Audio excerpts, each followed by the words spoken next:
من که مردم بعدی مردن سختن و افوف مکن جان بعدی مردن وقتی خود بر دیدنم مصروف مکن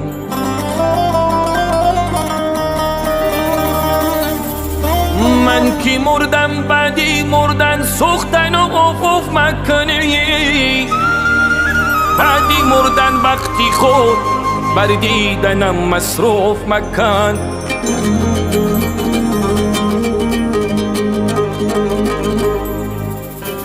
دشمنی من مرد باش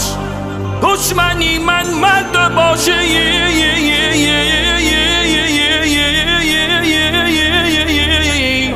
یک لحظه با من مردی کنی چون زلیخا تومتی ناحق بر یوسف مکن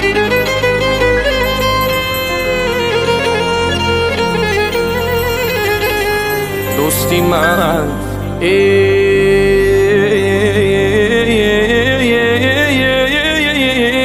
دوستی من در زندگی با من همیشه دوست باش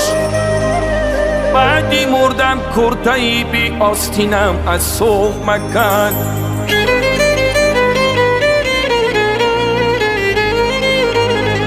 ما و تو یار و رفیقا ما و تو یار و رفیق و هم برادر گشتهیم خوردهیم نان نزد سرخانه بر نمکدان توف مکن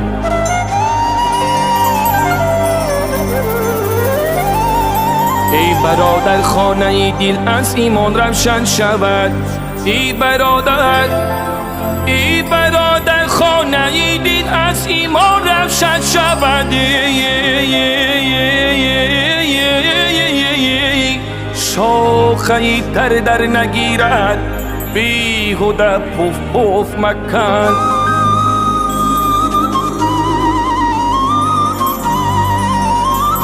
هرچی دردی بر سری بیمار آید از خداست آزیقش هم نیست خدا